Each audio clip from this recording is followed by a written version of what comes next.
Hi everyone, it's Eleanor here from Hairdressers Journal. Welcome back to our Upskills series. Today's session is sponsored by Wella Professionals, and I'm pleased to welcome Simon Hill to our live today. Simon teaches the Bridal Hair Business course at Wella Studios, and he's joining us today to talk about all things bridal hair. So welcome, Simon. Hello, Eleanor, how are you? I'm very well, thank you. How are you? Good, thank you. Yeah, it's delighted to be here today, so thank you for inviting me. Oh, it's great to have you, and so excited to talk through today's topic, which is all about bridal hair. So as you're the expert on this, it's great to have you on here. So today's session is sponsored by Wella Professionals, and they do have a bridal hair course, which we'll be talking about today, and we'll be putting the details for the course in Facebook and Zoom, so please do check that out. But to start things off, Simon, what do you think the opportunity for bridal services will be this year post-lockdown? This year's massive, because obviously we've been sort of waiting for a lot of these weddings for the last 18 months. Everything's been postponed. It's so the likelihood is we'll have double the amount of weddings this year that we would normally have in a year. And it's really sort of bespoke in your diary for that. So weddings have gone from being traditionally on a Saturday. It's now we're doing them Friday, Saturday, Sundays, Wednesdays. It doesn't really matter. It's which is allowing you sort of to cater for the backlog, really. It's we now, I mean, with my salon and my wedding team, we're fully booked for the rest of the year with our wedding work now, and it's really exciting. But it does take quite a lot of planning to get everything in place for that. It's but the key thing, I think, is sort of utilising the brides and making sure you've got your stable income for the rest of the year. So each bride's going to need the hair cut. If it's a year's worth of courses, then it's 6 times 4 colours. And so you're really sort of planning out your whole year with that bride. So her journey is right up until the bridal day itself. So it's exciting. It's good. Very exciting, and I'm sure there will be lots of eager brides who are keen to get their hair done. How can salons and stylists adjust their usual bridal services and strategy for their services post-lockdown? I think it's understanding the demands of the bride. So it's assessing everything from your pricing structure and ensuring, do you offer location? If you don't, why not? It's ensuring that you're charging appropriately for it. So the way that we have it, when we first started, we looked at all our competition in the area, and then we worked down to sort of the hourly rate. So we're needing to understand that we're not working at a loss to be on location, and we're not working at a loss to be in the salon. And it's really understanding the bride's requirement, really. It's if you're on location, you need to know how many are in the wedding party and be prepared for that. So we start all this off with an email from day dot, where we get to understand all the ins and outs of the bride's journey and the bride's expectations for the day itself. But that all starts years prior to the day, and in this case 2 or 3 years prior to the day. Amazing. So I guess the consultation part is such an important aspect to figure out what they want. What would you say are kind of the key things that you should be addressing in that initial contact? In the initial contact, we send out an email. So with the email, we ask all the questions about sort of what the bride's looking for from the experience, but then we are looking down to her vision of the day as well. And that sort of dictates the rest of the bride's experience. So we're looking, does she want something that's very sort of small and boutique, or is she wanting something that's really grand? Is she getting married in a field with wellies on, or is she getting married in a 5-star hotel? And we need to understand that from the off, so that we can sort of work with her and help her on her journey, rather than just kind of going, here's my set look that I do for that, here's my set look for that, which I think is much more bespoke to the individual. Absolutely. And how should you advertise bridal services, whether it's for your existing clients and getting new clients in the door? So we started off when I've been doing bridal for a long time, and we used to work on the word of mouth basis. That was before social media and what we have at our fingertips now. So what we do now is we send out communications to everybody that we feel is relevant. So all the local venues, the photographers, makeup artists, dress shops. And with that, we have a set template that we put out to them that has sort of effectively our CV, our looks, what we do, the level of expectation we have on ourselves, and our sort of professionalism within that. And then within it, we bespoke it to whoever we're sending to. So it's not just a set email. We find out who the wedding planner is, who runs the hotel, who the lead photographer is, and we send it to them. And that's been fantastic for us because they instantly see that we're professional and that we want to create the experience for the bride, and then we get an awful lot of work through that. And then from there, if a bride's got 4 bridesmaids, there's your line of work. So it's so more often than not, we'll get work from the bridesmaids in the coming years as well, which has been huge for us. And we've just built it. It's difficult to say. There's not something you can put out tomorrow that's going to insist and it's going to dictate you're going to be fully booked next year. It will take a little bit of time, but once you've got there, it's a really sustainable part of your business. Amazing. And have you got any advice on pricing your bridal services? Is it something that a lot of people are interested in knowing a little bit more about? Yeah, I think the key is to know your worth. It's so you know, if you're 50 quid for a haircut and that takes you 45 minutes, if your hair up is an hour and a half, 2 hours, then you need to charge accordingly for that. If you're going to be out with the salon, you need to work out as to what your baseline is and what you're taking with you. So everything from the products you require, the time that you're at the salon, it needs to make sure that you're charging your value. It's not to say you need to overcharge, because I think you need to build up a client base, but you need to understand who you're up against, so you're not blowing everybody out the water with the fact that you're massively overcharging, but you need to make sure that you're running a profitable business.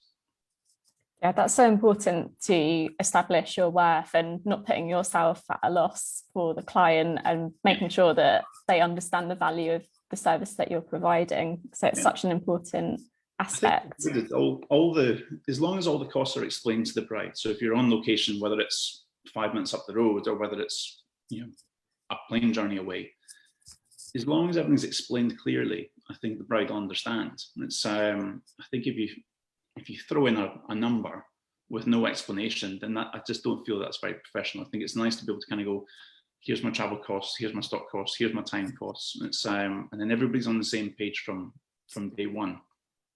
Yeah, that's good advice. Yeah, the bride can make the decision as to whether that's right for her. Sometimes it isn't, and it's and that's fair enough. But you're not going to undersell yourself for the job.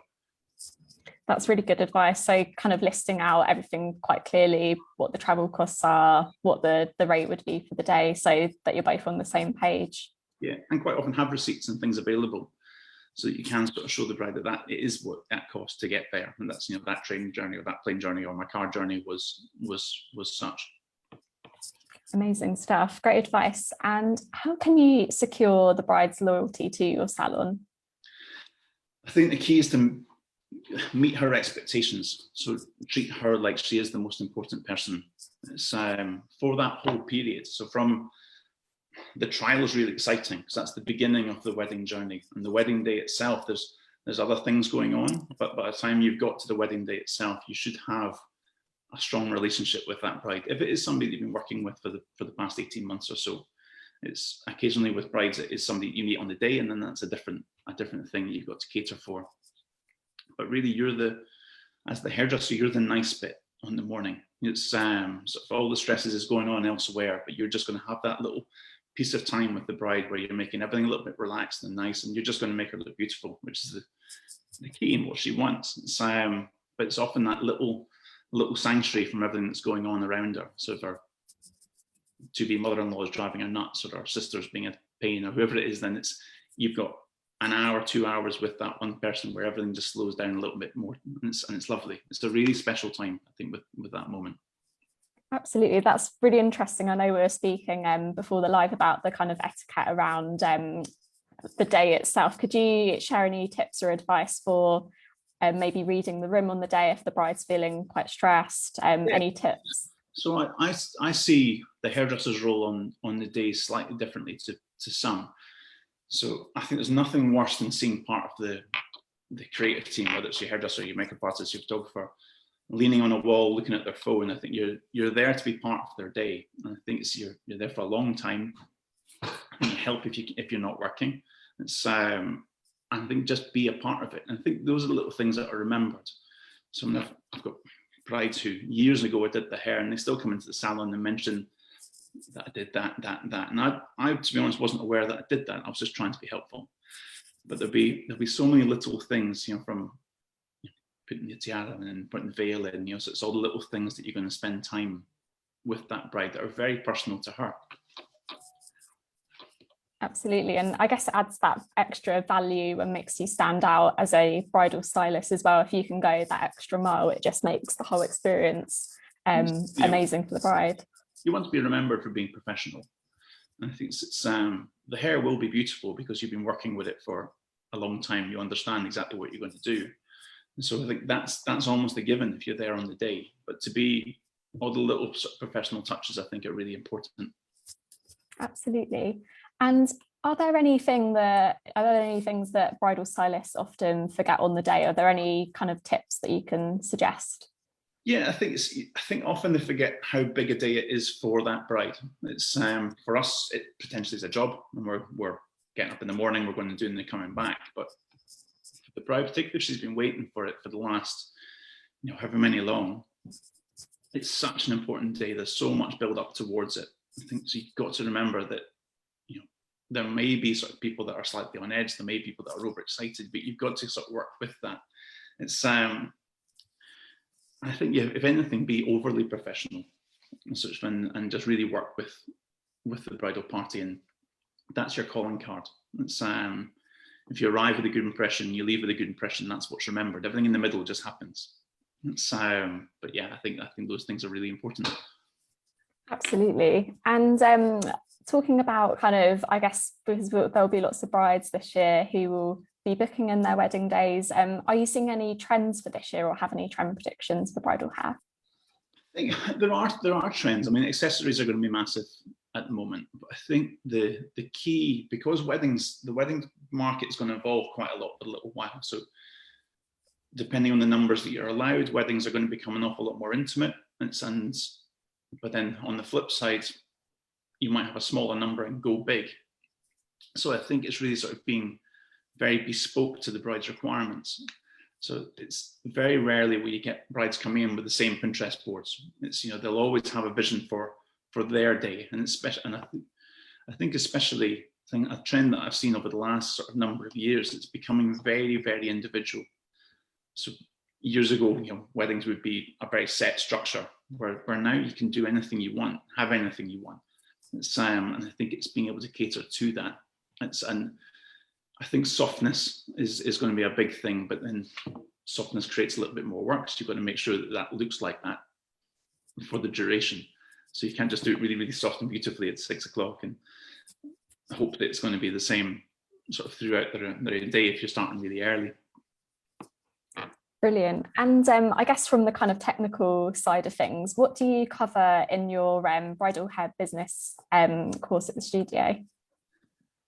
Lots of different things. I mean, the main thing is sort of building bridal into being a sustainable part of your business. It's, and that's something that you're going to see over the course of sort of years to come as well.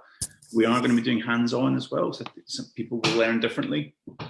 Some people learn visually, and I can just do the hair up in front of them, they know it, and other people like to get their hands on. So there's quite a lot of practical involved with the course. But predominantly it's kind of, sort of all my hints and tips really as to how to make bridal a really integral part of your business moving forward. It's, I mean, from a rough estimate, you're looking at, if you've got 30 brides a year, that's potentially 55 grand in turnover that's going into your salon if you operate it correctly.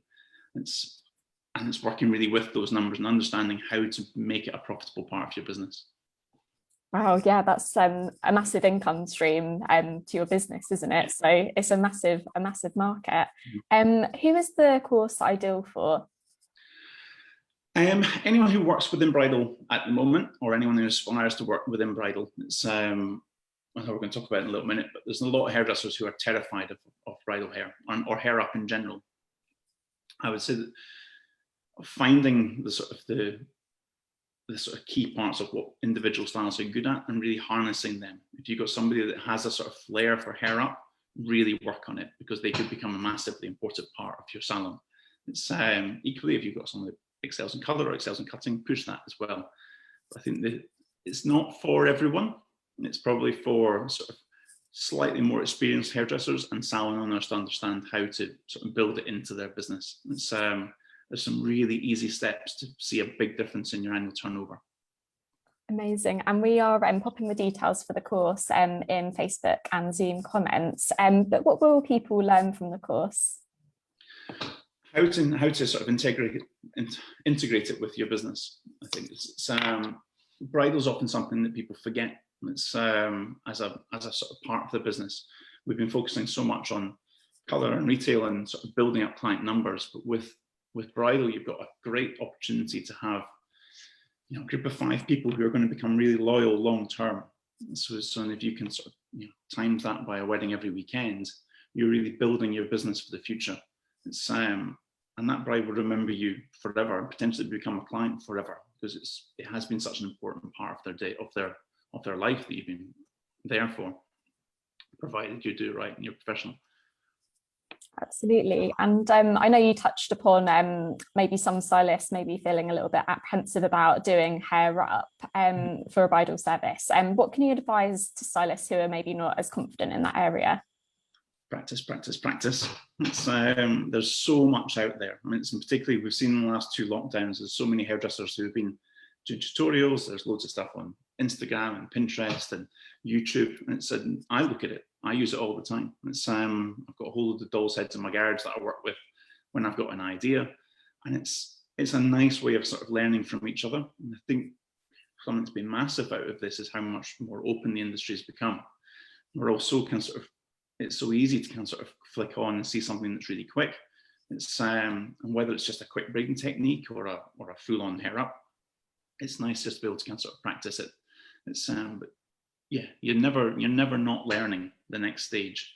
And there's hairdressers that I can go and teach things to them. There's hairdressers that will teach me things as well. And it's great to see a little technique that might sort of completely change the way you do something moving forward. But yeah, practice is key.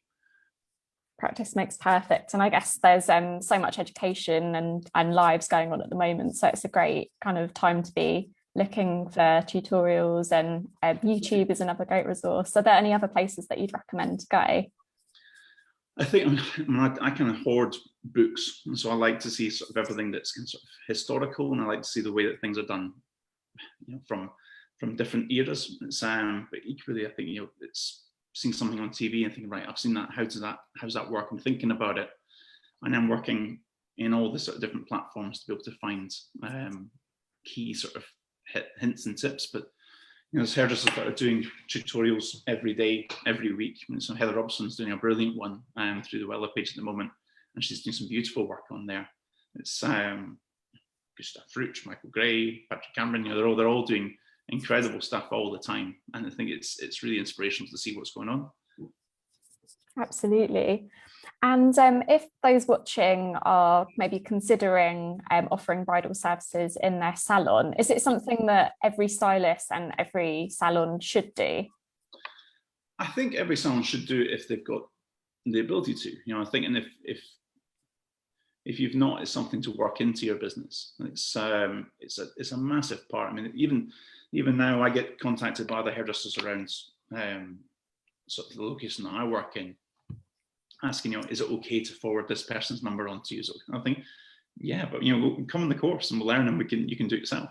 It's so I think you don't have to create crazy, you know, extravagant stuff. You just need to cater to that bride. So sometimes that bride might want something really, really beautiful and really, really simple, and sometimes they might want something that you maybe need to practice at. But I think if you can be part of that bride's sort of journey up until the wedding day, you'll know by the time you've got time to do it, from the day that you get asked to the day that you're doing it. It's you know, I say there's courses out there to help you with that as well. But I think there is a key. I mean, I personally, I don't do colour, so and I pass on my colour work to other hairdressers within salon. So it's probably slightly kind of hypocritical of me to say that everybody should do it. But yeah, I think it's a skill set that is important to have in your locker. Absolutely. And as you said, it can be such a big income stream to your business as well. And we are coming towards the end of the session. So if you have any questions you'd like to ask Simon, please do pop them in the chat. And we put the details for the Bridal Hair course at Wella Studios in the comment. But where do you see the kind of bridal hair movement going? Are there any particular looks that you think will be popular this year? I'm really enjoying that sort of slightly kind of sort of bohemian sort of softness. I think it's really beautiful. It's I'm working with a bride this morning. Actually, I was on a call with her, and a lot of her stuff is very traditional, but with a slightly sort of modern feel to it, in the sense that it's kind of, I would call it fluffier. So kind of sort of slightly disheveled, a very traditional hair up, just to make it a bit softer. And I think it's going to look beautiful. She's got beautiful hair as well, so I think it is going to look incredible. I think so, but yeah, I think there's other brides that want something really, really structured and really sort of firm, and it's not going to go in. Not very many now, but I think there is that sort of almost sort of red carpety sort of beautiful. But the key with everything, make someone feel and look beautiful.